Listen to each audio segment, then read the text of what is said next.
Hi student. GIT का online class में आप सबका स्वागत है। हाँ बताओ। तो आज हम लोग ये जानेंगे जनरल एंट्री।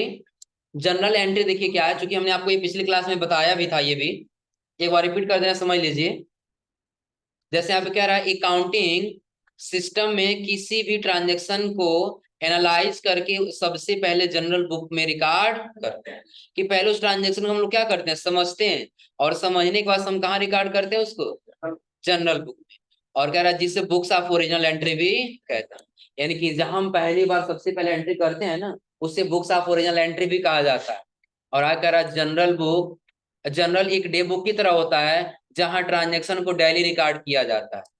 क्या होता है, ये डे बुक की तरह होता है, यानी कि आपको ट्रांजेक्शन को क्या करना होगा, डेली का डेली रिकॉर्ड करना होगा। अब ऐसा नहीं कहा हमने जो ट्रांजेक्शन किया उसका हमने रिकॉर्ड कर दिया और कल जो ट्रांजेक्शन करेंगे उसका रिकॉर्ड नहीं करेंगे, ऐसा नहीं। यानी कि जितना दिन आप ट्रांजेक्शन करेंगे उस सभी ट्रांजेक्शन का रिकॉर्ड आपको क्या करना होगा, इसमें एंट्री करना होगा। और आगे जनरल बुक में एंट्री दो प्रकार से की जाती है।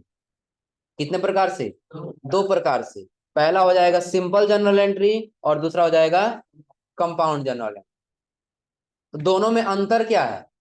तो पहला कह रहा है सिंपल जनरल एंट्री, यानी कि ऐसी जनरल एंट्री जिसमें केवल दो ही अकाउंट प्रभावित होते हैं, सिंपल जनरल एंट्री कहलाती है। जैसे नीचे आपको फॉर्मेट दिख रहा होगा। दो ही अकाउंट प्रभावित का मतलब क्या है कि आपका एक अकाउंट डेबिट होगा और दूसरा अकाउंट क्या होगा, क्रेडिट। फिर कंपाउंड में क्या होता होगा, कंपाउंड में ऐसी एंट्री की जाती है जिसमें एक से अधिक अकाउंट डेबिट हो सकता है और एक से अधिक अकाउंट क्या हो सकता है, क्रेडिट हो सकता है। वो हमारा कौन सा एंट्री कहलाएगा, कंपाउंड जनरल।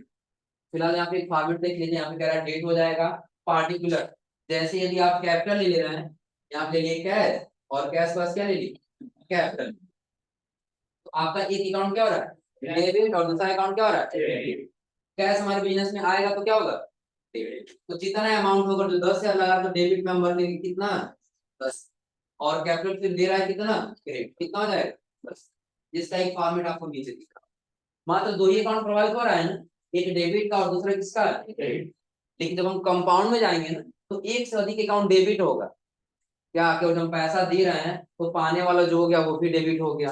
कैश भी हमारा बिजनेस में जा रहा है तो क्या हो जाएगा, कैश बिजनेस में आ रहा है तो क्या हो जाएगा, डेबिट। यानी कि ऐसे हमारे मल्टीपल अकाउंट डेबिट हो सकते हैं और मल्टीपल अकाउंट क्रेडिट हो सकते हैं, वो हमारा क्या होगा, कंपाउंड जनरल। तो पहले फिलहाल अभी हम लोग समझते हैं कौन सा, सिंपल जनरल। तो सिंपल जनरल एंट्री देखिए कह रहा है कितने अकाउंट प्रोवाइड होंगे, दो। और वो कौन कौन सा होगा, एक डेबिट और दूसरा क्रेडिट का। और आगे यहाँ पे एग्जांपल दे रहा है, जैसे अगर आप देखेंगे ना, यहाँ पे कह रहा है एज ऑन 1 अप्रैल 2016, यानी कि पहली अप्रैल 2016 में Deepak commenced started the business with RS 50। जो दीपक नाम का व्यक्ति है ना, वो अपना एक बिजनेस स्टार्ट कर रहा है, कितना रुपया लगा के, 50। तो हमने ये बताया है कि जब भी कोई बिजनेस का मालिक अपने बिजनेस में पैसा लगाता है तो वो किसका अकाउंट बनता है, कैपिटल। किसका बनेगा, कैपिटल। तो यहाँ पे हम पहला अकाउंट किसका बनाएंगे, कैपिटल। और दूसरा, अगर जो बिजनेस का मालिक अपने बिजनेस में पैसा लगा तो क्या लगाएगा, कैश ही लगाएगा ना। दूसरा अकाउंट किसका बनेगा, जैसे आपको साबित में नीचे दिख रहा होगा, पहला किसका बना है, कैश, और दूसरा क्या बना है, कैपिटल। और एक चीज ध्यान दीजिए, यहाँ पे लिखा है टू। क्या लिखा है, तो टू और बाई दो शब्द आता है। देखिए या तो टू और बाई आएगा, या तो डेबिट और क्रेडिट आएगा। तो टू का मतलब क्या हो जाएगा, क्रेडिट, और बाई का मतलब क्या हो जाएगा, क्रेडिट। क्लियर है ना। यदि टू आता है तो आप उसको समझिएगा ये क्या लिखा गया है, क्रेडिट, और बाई आता है तो ये क्या लिखा गया है। क्लियर है ना। तो अभी हम फिलहाल ये समझते हैं, यहाँ पे दे रहा है क्या, कैश अकाउंट, और कैश अकाउंट के पास क्या कह रहा है, कैपिटल। यानी कि पहले हमारे सामने ट्रांजेक्शन आया ना, इस ट्रांजेक्शन को हमने पहले समझा कि हमको करना क्या हो। तो क्या करना होगा, हम ये देख रहे हैं दीपक बिजनेस क्या कर रहा है, स्टार्ट कर, क्या कर रहा है, स्टार्ट। तो जब बिजनेस में पैसा लगाएगा वो हमारे लिए कौन सा अकाउंट कहलाएगा, कैपिटल अकाउंट। जब बिजनेस में लगा तो क्या लगाएगा, कैश, कैश लगाएगा। तो दो अकाउंट हमने बना लिया, कैश और दूसरा कैपिटल। तो अब हम पहचान करेंगे कि हमारा कैश अकाउंट जो है किस अकाउंट का है, और कैपिटल अकाउंट जो है वो किस अकाउंट। तो कैश आप लोग बताइए किस अकाउंट का है, रियल अकाउंट, और कैपिटल, तो सबसे पहले हम कैश अकाउंट को समझते हैं। कैश जो रियल है, तो रियल का रूल क्या कहता है कि जब कोई धन या वस्तु बिजनेस में आए तो आप उसको डेबिट करिए, और यदि जाए तो आप उसको। तो यहाँ पे कैश और बिजनेस में लगाया जा रहा है, वो आ रहा है कि जा रहा है? आ रहा है ना बिजनेस में। अगर जो हम अपने बिजनेस में 100 रुपए ला के रखें, वो बिजनेस में 100 रुपए आया ही ना। हमने भले ही कैपिटल के रूप में लगाया, लेकिन हमारे कैश बिजनेस में आया कि नहीं आया? तो जब आएगा तो क्या हो जाएगा उससे अकाउंट। और कैपिटल क्या हो रहा है? पाने वाला हो रहा है कि देने वाला? देने वाला होगा ना। कैपिटल क्या होगा? देने वाला। जब देने वाला हो तो इसका अकाउंट क्या हो जाएगा?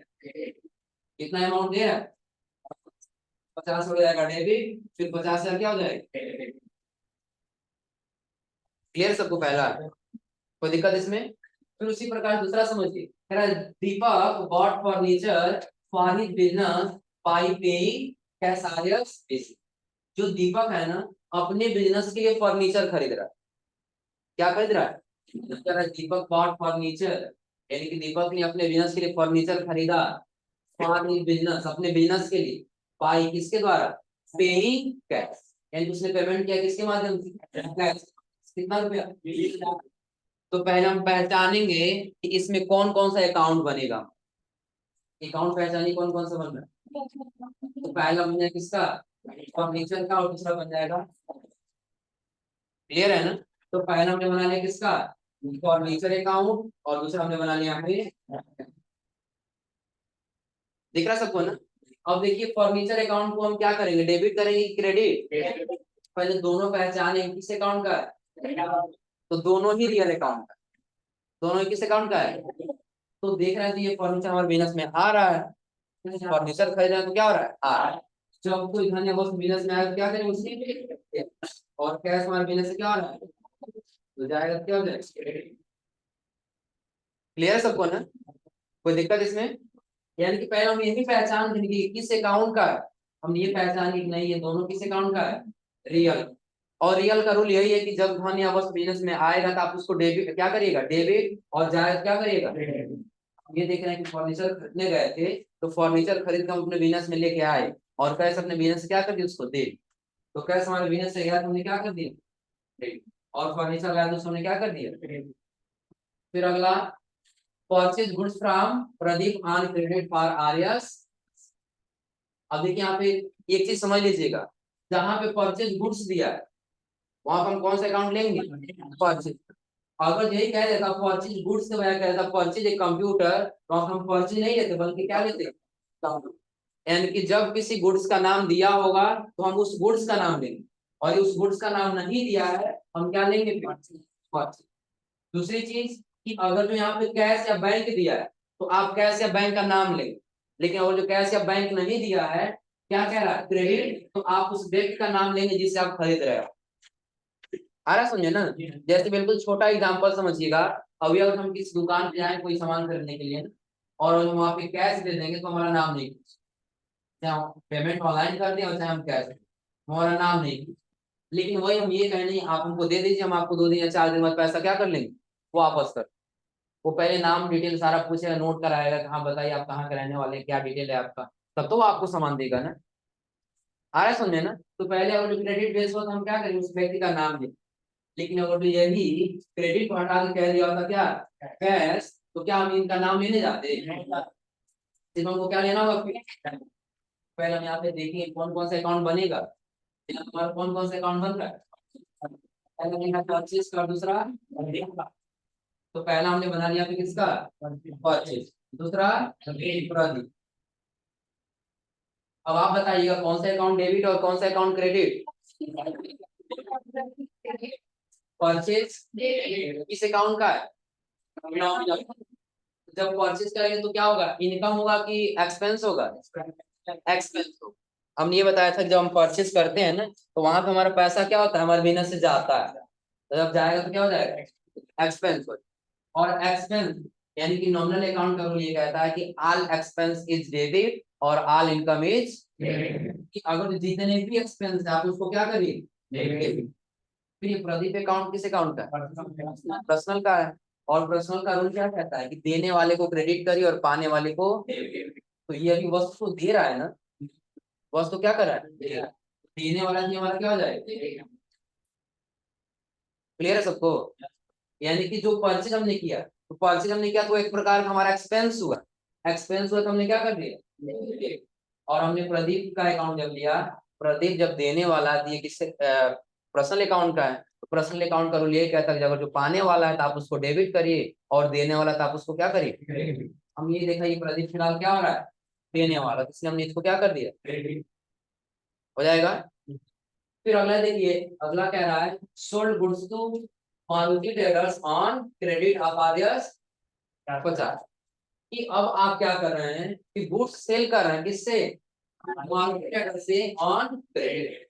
इससे वही ट्रांजेक्शन है, लेकिन अंतर क्या है, उस बार आप परचेज कर रहे थे और आप क्या कर रहे हैं, सेल। तो किसी गुड्स का नाम ले लेते, हम यहाँ पे किसका ले लेंगे, सेल्स अकाउंट।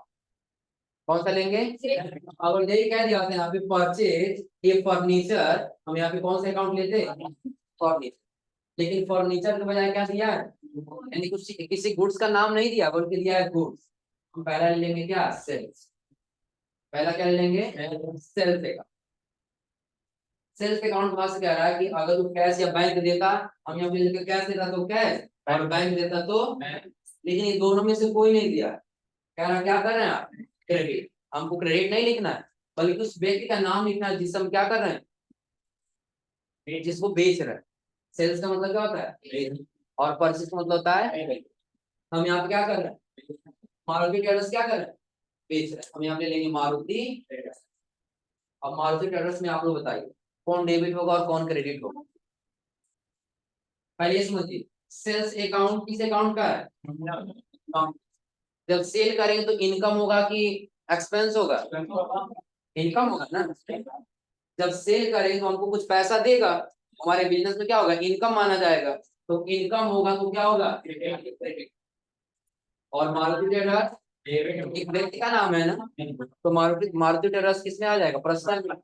तो प्रश्न ये पाने वाला हो रहा है कि देने वाला, पाने वाला हो रहा है ना, क्योंकि हम गुड्स को सेल करते हैं, गुड्स हमसे क्या हो रहा है, ले रहा है। फिलहाल ये क्या होगा, पाने वाला क्या होता है, हो जाएगा। कोई दिक्कत इसमें। तो अभी तक हमने आपको चार ट्रांजेक्शन बताया, चारों किसके ऊपर डिपेंड करता है, गोल्डन रूल के ऊपर। अभी हमने जो भी डेबिट और क्रेडिट किया ये किसके माध्यम से किया है, गोल्डन रूल के माध्यम। हो जाएगा ना। अब इसमें कितने लोग गोल्डन रूल अच्छे से पढ़ लिए, हाँ। कौन, क्या कंफ्यूज कर रहा है इसमें बताओ।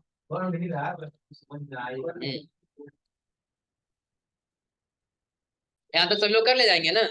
अब आप लोग जब नीचे देखेंगे ना, थोड़ा सा नीचे आ जाइए, तो आपको फॉर प्रैक्टिस के लिए दिया गया है यहाँ। सेम उसी पैटर्न पे ये है जो अभी आपने लगाया है ना ऊपर, उसी पैटर्न पे ये भी है। ये आपको क्या करना होगा, घर से सबको लगा के लेके आना होगा। कर ले जाएंगे सभी लोग ना। जैसे एक बार थोड़ा सा हिंट्स दे दे रहे हैं। पहला वही कह रहा है, अशोक का द बिजनेस विथ आर्या 40, कि इस बार अशोक का स्टार्ट करा बिजनेस को कितने रुपए से, 40,000। फिर अगला कह रहा है bought furniture for business by paying cash. इस बार भी फर्नीचर खरीदा जा रहा है बिजनेस के लिए, कितने रुपए में, और पेमेंट किसके माध्यम से। अगला कह रहा है सिर्फ पैसे वही, goods sold goods to TT traders on credit RS, कि जो टीटी ट्रेडर्स उसमें हम गुड्स सेल कर रहे हैं क्रेडिट बेस पे, कितना रुपए में। और फिर अगला कह रहा है purchase goods from Subhash on credit for RS. इस सुभाष से हम क्या कर रहे हैं, क्रेडिट बेस पे सामान परचेज कर रहे हैं। हो जाएगा ना, कोई दिक्कत इसमें। एक चीज और ध्यान रख लीजिए आप लोग, जो आप लोग 5,000 का 50,000 कह रहे हैं ना, तो कभी भी ट्रांजेक्शन करते समय ये ध्यान रखिएगा, एक जीरो बढ़ाएंगे तो बढ़ेगा और एक जीरो कम करेंगे तो कम होगा। एक जीरो का भी मायने है। जैसे अभी ये कितना रुपया है, और अब कितना रुपया हो गया, डिफरेंस कितने रुपए का, 45,000 रुपए का। कहीं एंट्री कर रहे हैं और एक जीरो आपने मात्र बढ़ा दिया, अब आपको कितना रुपया एक्स्ट्रा देना होगा, आया समझे ना। अरे कोई नहीं, ये तो 5,000 45,000 चलेगा, लेकिन कहीं 10,000 लिखा हो तो एक जीरो बढ़ा दीजिए, कितना हो गया, अब कितना देना होगा, भर लेंगे सब लोग ना। हाँ चलो पता चलो। आज आप लोग इतना करके आइएगा।